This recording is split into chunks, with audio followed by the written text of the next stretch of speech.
So why write a book on connectivations? People, machines, companies, governments connected in many more ways than we ever imagined. Not only to create value, but those of you who've probably heard us talk about it ad nauseum, to capture value as well.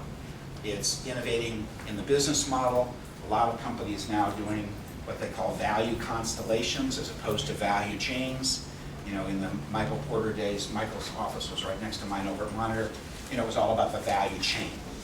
And in the last few years, it's moved to this kind of value constellation, which is more a systems view of how value exchanges, not just money, but how value exchanges take place between various parties in the value constellation, both within your company and outside your company.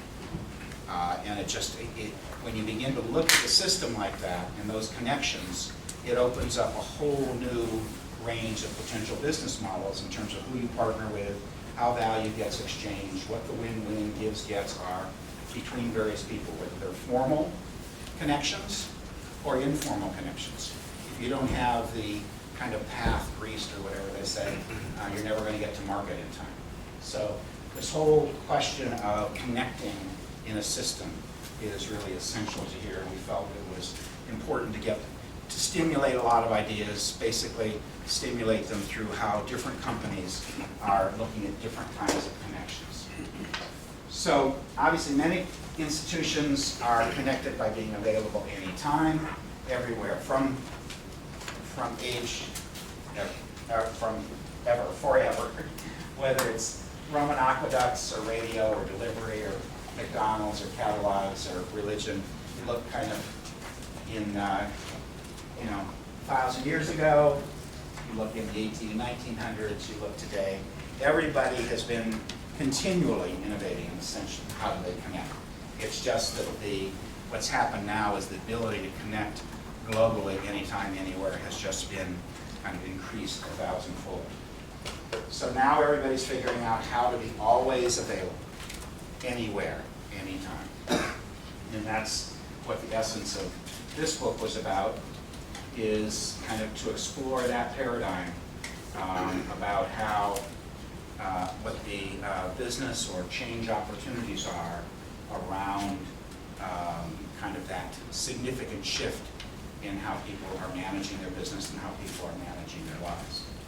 So everybody has to have a new name, right?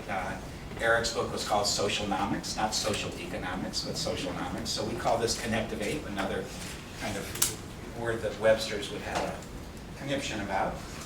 Doesn't exist, but we thought it captured the kind of convergence, obviously, of innovation and connection. So we call it Connectivate. New ways of connecting people, machines, and organizations to both create and capture value. And that's important, to both create and capture value. So that's the working definition.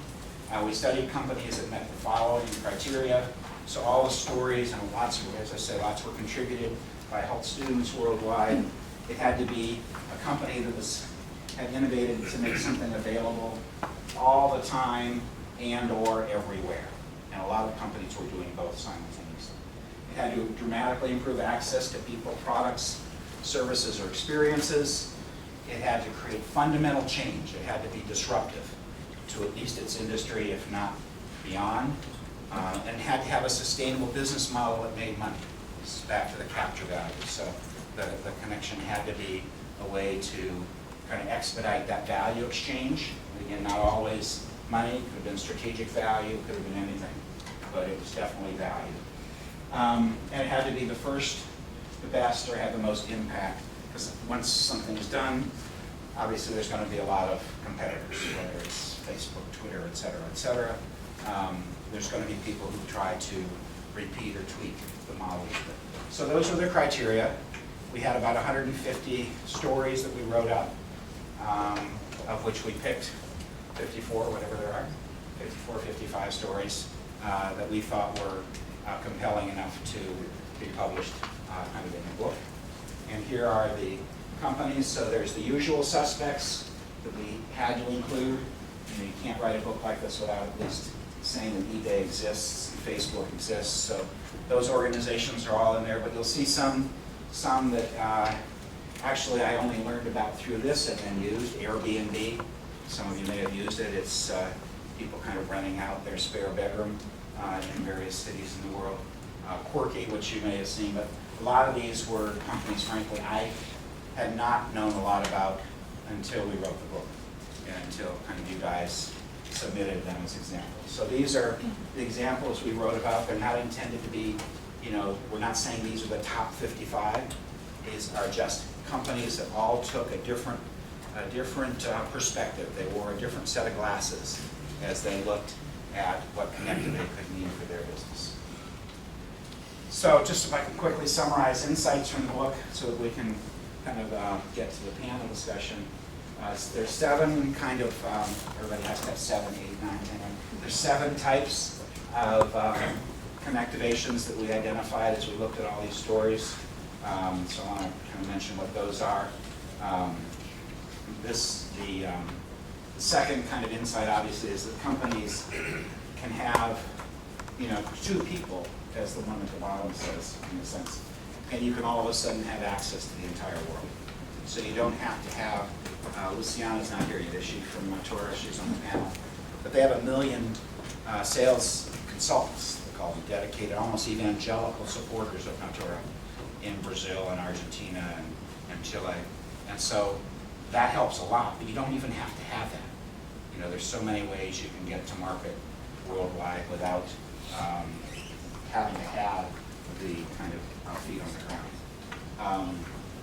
Customers' expectations are dramatically different. They now expect to get anything they want, anywhere, anytime.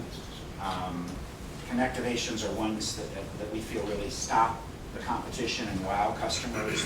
Whether it's first to market or other things, they really kind of are a wake-up call to both the customer and the competitor. And the business impact has to be something that is significant, kind of a 10x business impact. So the 7 types, quickly,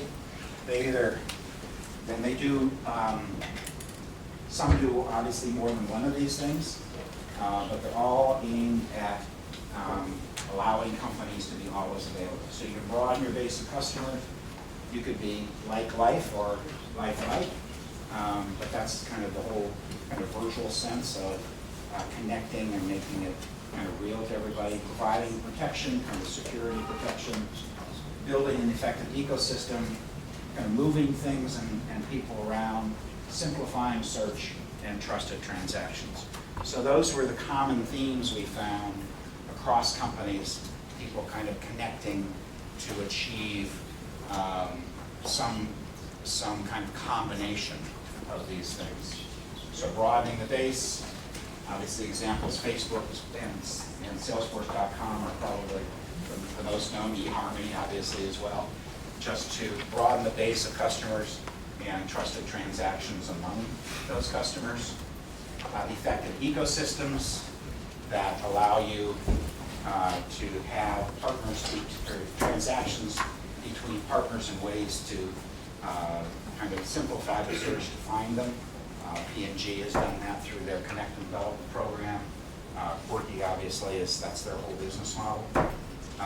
Companies are making offerings more lifelike. And Nintendo gaming, obviously, all the gamification that's going on.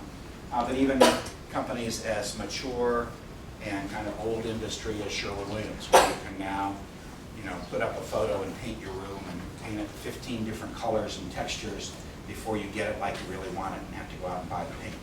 So it can be as mundane as painting a room or painting a house, but very industrial, traditional companies have found ways to kind of tap into the connectivation, personalization, customization that they can achieve with this.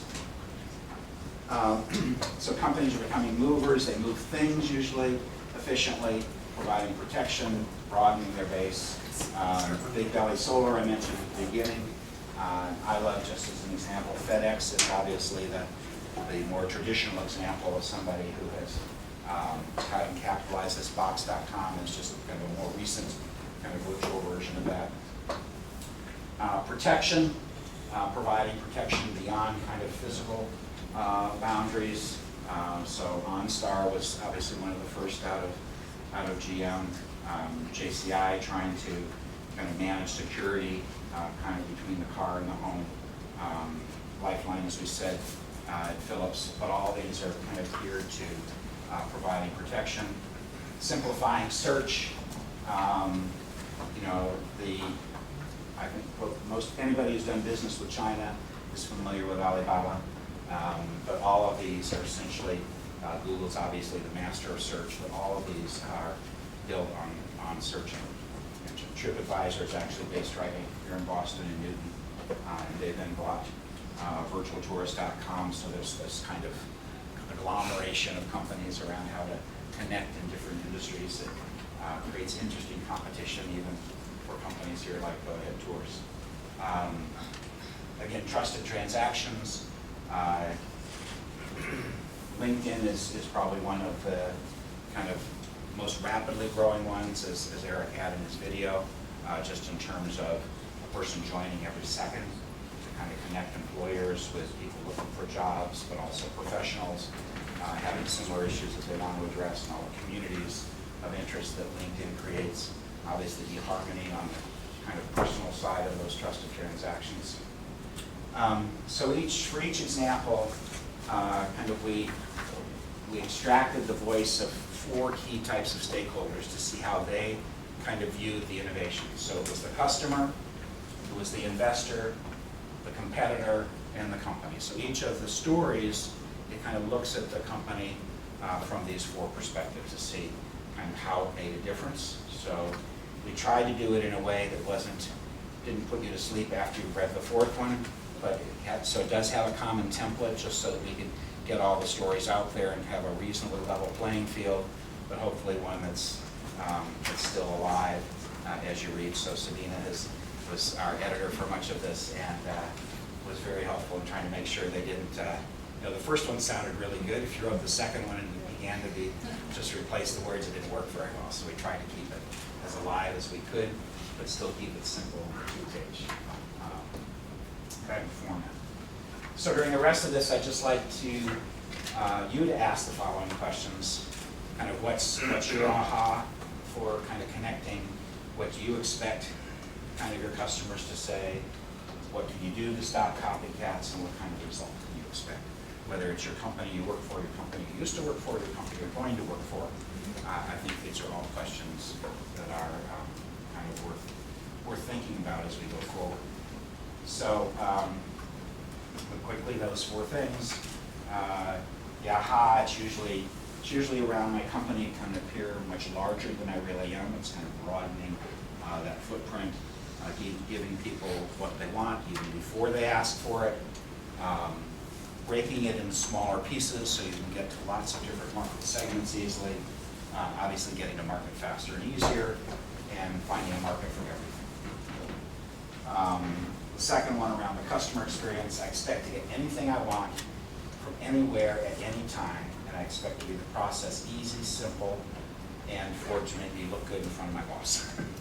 So these are that kind of experiences, whether it's in the B2B or B2C world, is really kind of an important thing that I think take away from all of these.